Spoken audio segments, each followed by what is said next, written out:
Hi everyone, I'm Tanaz from foreverconscious.com and this is your weekly energy forecast for the week of June 14th.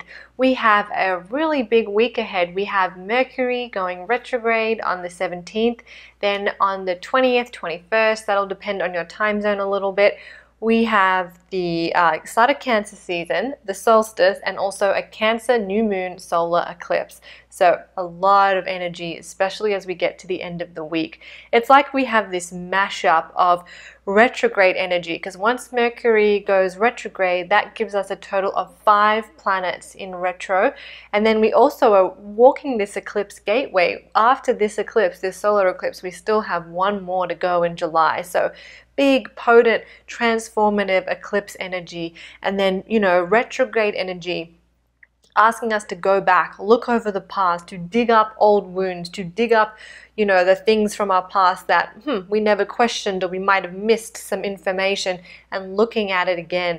So it's really this amazing energy that we're seeing play out, and especially as we move towards this solar eclipse, we might start feeling a little overwhelmed, or it might start feeling like a lot. So just be sure that you are really looking after yourself, paying attention to your energy, being kind and gentle towards yourself and to others, and really paying attention to your thoughts and the words that you're speaking to others and to yourself.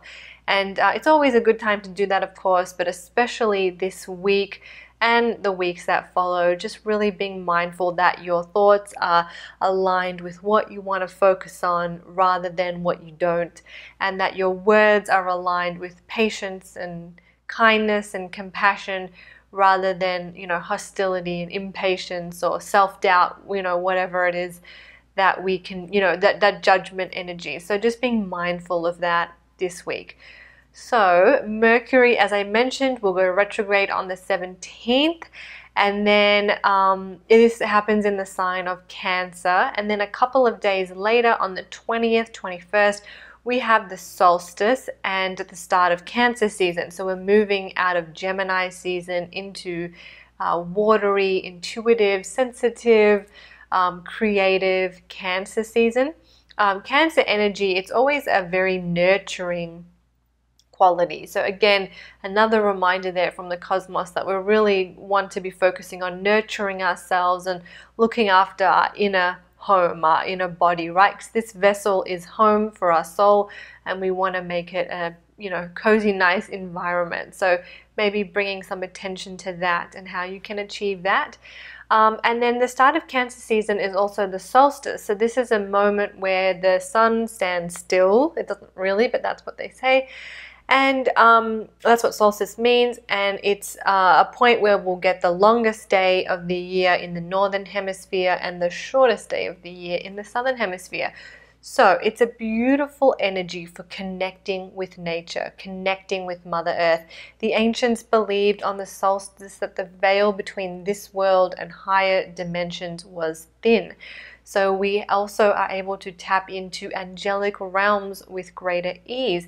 We're able to tap into the wisdom of our ancestors with greater ease as well. So a beautiful energy there. And then that energy rolls into this new moon solar eclipse. So instead of getting a new moon this month, we have a solar eclipse instead. This is an annular eclipse. So what that means is that the shadow of the moon will come over the center of the sun, and because the moon is pretty far away at the moment, it will leave a ring. So the moon will cover the center of the sun, just leaving a ring, and we call this the ring of fire. And this is a really good kind of metaphor or symbol for this eclipse. We have this beautiful ring of fire. It falls at 0 degrees of Cancer, which is a highly charged point. Anytime we have an eclipse or a moon, full moon, new moon, any kind of planet moving to 0 degrees of any zodiac sign, it is always highly charged. But because 0 degrees of Cancer happens to be what we call the global axis, it again magnifies the energy around this eclipse. And I feel like the global axis will kind of make this eclipse manifest on a global level. So while it will affect us personally, we're going to see it more on a global level. This eclipse has a couple of weeks even like up to a month of energy behind it. So it might be a month before we start to really understand and see the manifestations of this eclipse. But this ring of fire gives us a little bit of a clue. The fire represents something needing to be burnt away. And that black middle hole, that black center, represents fertile ground where something can be born, something can rise up from that place. But first, we have to burn away. We have to burn away the old in order for that, beautiful new seeds of creation to rise up.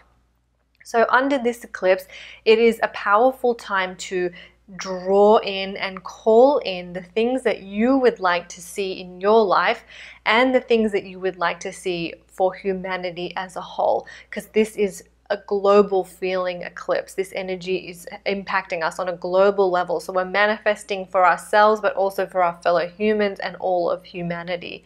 Under this eclipse, we may see some type of destruction, something burning away in order to make way for the new. And we're kind of already seeing that in the world right now, but I feel like there's maybe more to come. As I said, this eclipse, will be active for at least a month. So, maybe in the next month or so, we might start to see something being, burnt away or cleansed away in order for this new potential to rise up. This eclipse has a very strong, like phoenix rising from the ashes sort of feel to it. So something has to burn, there has to be ashes, and then the phoenix rises from that. So it's a very powerful, potent eclipse. I'm going to say it's probably one of the more powerful or the most powerful that we'll have this year. And it is also the last Cancer eclipse of the cycle. So after this, we're done with eclipses in the sign of Cancer. We have one more eclipse to work through that falls in the sign of Capricorn. But this is the last Cancer eclipse. The July eclipse, which is in Capricorn, will be the last Capricorn eclipse. So we are wrapping up a Capricorn Cancer eclipse cycle, and we're feeling that as well. So all the lessons, all the things that we've been working with under this eclipse cycle, which started back in 2018, is now being wrapped up and brought to completion. So a lot of strong energy. While we can call in and manifest under this eclipse, the nature of eclipses are that they put us where we need to be. So we might sit down and make a beautiful list of all the things we want to manifest and create, but this is, eclipses are fated. They bring fated events. So there is a power in, calling things in, but then also surrendering to wherever the universe needs us to go, wherever the universe, is pointing us and pushing us and directing us. So be open, stay open, don't try to attach too strongly to anything. Allow the universe to guide the way, and we can do our bit as well by, keeping a clear mind, keeping loving thoughts, and, saying loving words to ourselves and to others, because our thoughts and our words are very powerful tools of creation. They also help to give us the vibration that we emit, and this vibration not only affects us, it affects the people near us, and it ripples out all over the world. So that's our responsibility here, is to monitor our thoughts, words, and actions, because that is what makes up our vibration. But actually, I just want to say, having said that, this is not about only thinking positive things because we don't want to attract or have a negative vibration. It's not really about that. The idea of positive and negative is a judgment of our ego. The universe doesn't work like that. If we want to vibe at the highest, all we have to do is be true to ourselves, is be true and authentic to ourselves. So if we're feeling sad, allow yourself to feel sad. If you're feeling angry, allow yourself to feel angry. Pushing and squashing negative emotions only really gives us the vibration of inauthenticity, right? We want to be authentic. We want to allow whatever thoughts and feelings that we have to come up, and we want to love them. We want to listen to them. We want to hear them. We want to acknowledge them. We want to be grateful for them. And usually when we do that, they pass. So know that, yes, while our thoughts and words are very powerful tools of creation, especially this week, especially under this particular Mercury retrograde in Cancer, it is more about being true to yourself than trying to be positive. Okay, so I hope that was helpful. It's a big week. Look after yourselves. I have so much more for you at foreverconscious.com. And actually, I will share, I have done a little exercise for you for this Mercury retrograde. It's some mantras. So if you want to check that out, I'll put a link below. Plus, I will have a Cancer solar eclipse ritual for you as well. I'll also put the link to that below when I have finished it. I hope that was helpful. I hope you all have a wonderful week. Thank you so much.